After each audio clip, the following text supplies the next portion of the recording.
Welcome to Nazir Fears, where fear finds you. Do you dare to enter a world of unspeakable horror and chilling mysteries? If you love creepy true stories, urban legends, haunted places, and terrifying experiences, you're in the right place. What we offer: spine-chilling horror stories, dark and mysterious urban legends, real-life encounters with the supernatural, psychological horror and unexplained mysteries, new nightmares. Every daily upload a new video only for you. Subscribe if you dare. Hit that subscribe button and turn on notifications. You never know what's lurking in the dark. The town of Blackridge had always been quiet, but quiet in a way that carried weight, a kind of oppressive stillness that pressed against the skin like wet cloth. Jonathan Reed had grown up here, familiar with the narrow streets, the old brick buildings, and the faint hum of wind through the alleys. But no amount of familiarity could prepare him for the first time he noticed the man. It began on an ordinary Tuesday evening, when Jonathan walked home late from the library, the fog rolling in, low, thick, and suffocating. He noticed a figure standing at the corner of the street, a man in an old, tattered overcoat, face obscured by shadow, perfectly still. Jonathan slowed, thinking it might be someone waiting for a bus or an acquaintance.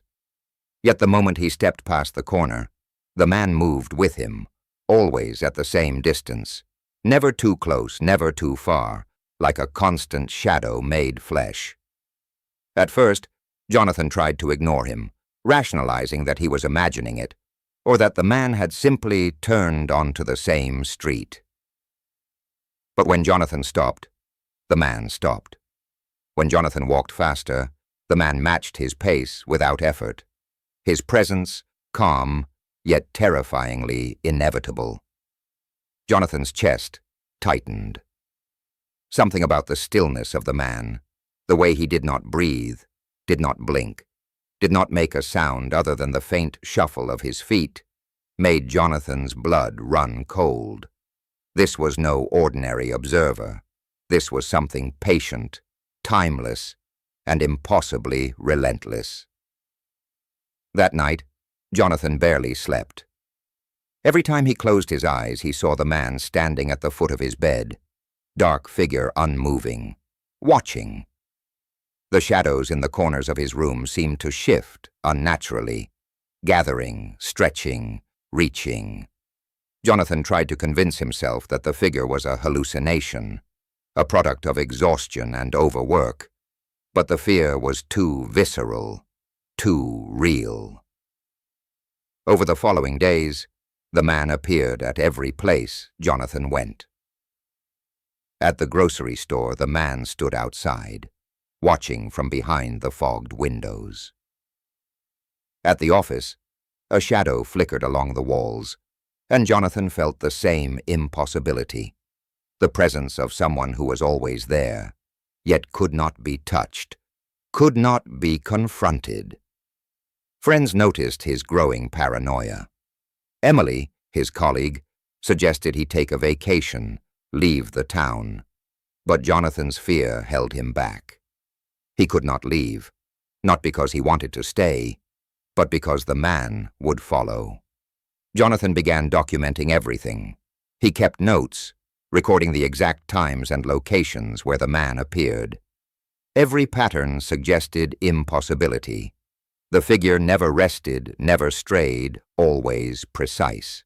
He scoured the town archives, digging into decades-old newspapers and records, seeking any mention of a similar figure. There were stories, sparse and fragmented, of people who had vanished after seeing the same man, of townsfolk too afraid to speak openly, of whispers about a presence that never left. The accounts were vague, almost too absurd to believe, but Jonathan's own experiences aligned with them. He felt trapped in a nightmare that spanned decades, centuries perhaps, a terror so patient and eternal that escape seemed unimaginable. The man's presence was not just external, it invaded Jonathan's mind. When he tried to sleep, he dreamed of endless hallways lined with his own memories, and at the end of every corridor, the man waited.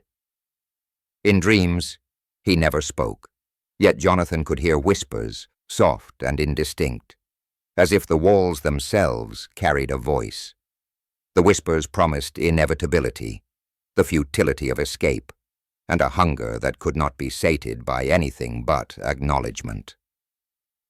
Jonathan awoke screaming, drenched in sweat, the room dark and silent, except for the subtle, impossible shuffle of feet in the corners of his apartment. Jonathan's attempts to flee only reinforced the man's persistence. He tried leaving town, traveling to neighboring cities, taking trains, buses, and long walks along highways. No matter how far he went, he felt the pressure of the man behind him, relentless, patient, eternal. The towns he visited were unaware, ordinary, but Jonathan knew better. The man did not need streets or walls. He existed beyond the constraints of space and time. Every glance over his shoulder revealed the impossible truth. The figure was always there, just behind, unwavering, unmoving, yet following with perfect synchronization. Over weeks, Jonathan's life fractured. Friends abandoned him. Thinking him delusional, work became impossible. No task could occupy his mind enough to distract from the constant pressure of being observed. Food lost taste, sleep became torture, and every dark corner, every alley, every shadowed street sign was filled with the man's presence. Jonathan tried rituals, charms, prayers, anything that might protect him, but the man was unaffected. Logic and superstition alike had no hold. The man was outside of both, a force that fed on recognition, on acknowledgment, on the simple act of being noticed. Jonathan realized the horrifying truth. Once you see him, he never leaves. One evening, in a desperate attempt to confront the inevitability, Jonathan returned to the streets of Blackridge. He walked the familiar paths deliberately, flashlight in hand, hoping to face the man and understand. The figure appeared as usual, at the edge of the street, unmoving, calm, timeless. Jonathan approached, heart hammering, body trembling, but the man did not respond. The air thickened around him, cold, suffocating, oppressive. Shadows on the buildings elongated unnaturally, bending in impossible angles. Jonathan wanted to speak, to ask questions, but no words would form. The man moved with him, step for step, silent, patient, eternal. Panic rose within Jonathan, yet he could not flee. His feet seemed glued to the pavement, his mind paralyzed by the sheer inevitability of the presence.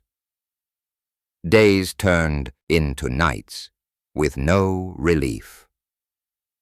The man invaded Jonathan's home, appearing at the edge of every window, standing just outside doors, lingering in reflections on mirrors.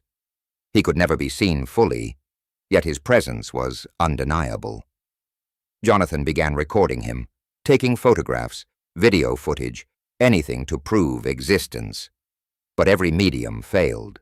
The figure would appear, only to vanish when captured, leaving behind a faint distortion, an impossible shadow that defied explanation. Friends and authorities dismissed his claims. Jonathan was alone in understanding the absolute certainty. The man never left, and he was beyond any force capable of removing him. In time, Jonathan began to lose touch with reality. His apartment became a maze of light and shadow. Furniture moved to block corners, yet shadows gathered in every space the man occupied. Every reflection, every window, every darkened alley seemed to contain him. Sleep was impossible. Every heartbeat, measured against the silent steps, he could feel pressing closer and closer. The man was not cruel in the traditional sense. He was simply patient, an inevitability that would outlast Jonathan, feeding on awareness itself. Jonathan began speaking to the man, not for response, but for acknowledgment, a way to assert some control over the uncontrollable. The man remained silent, faceless, eternal, and the presence pressed ever tighter. Months passed. Jonathan's health deteriorated. His body weakened, his hair graying prematurely, his eyes hollowed with fear. Yet the man remained outside of time, unchanging, patient, always at the edge of vision, always one step behind. He came to understand a terrifying law. The more he struggled, the stronger the presence became. Attempts to flee or deny were futile. The man existed in perception itself. Jonathan realized the true horror. Death would not release him. The man would remain, patient, eternal, waiting for every thought, every glance, every acknowledgment to feed on. And in this existence, Jonathan became nothing more than an extension of the man's presence, a living witness to inevitability. One evening, Jonathan stood in the town square, fog rolling low, the streetlights flickering dimly. He could feel the man behind him, closer than ever, as if pressing against his very back, though he could not see him fully. He did not run, could not run. There was no escape. He closed his eyes, trying to make the presence vanish, but in doing so, he only made the man stronger, more certain of his hold. Jonathan understood then that the man existed beyond fear, beyond comprehension, beyond mortal limits. His only choice was acknowledgment, and even that was a curse.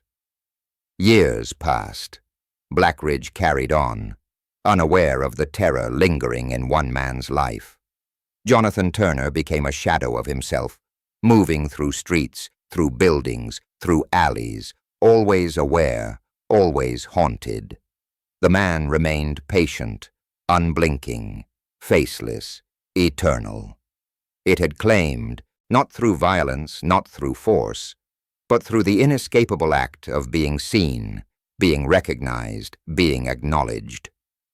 Jonathan's life became a study of inevitability, a living testimony to a presence beyond comprehension, and every person who walked the streets of Blackridge unknowingly stepped closer to the man's reach.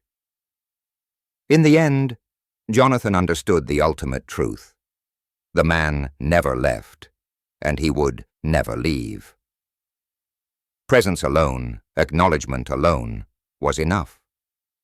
The town remained ordinary, peaceful in appearance, yet Jonathan's life became a nightmare of inescapable observation. Every shadow, every silent corner, every stretch of fog in the streets was a reminder that some forces exist beyond time, beyond reason, beyond humanity. Jonathan Reed became a witness, a prisoner of the eternal, and the man continued to watch, always patient, always faceless, never leaving.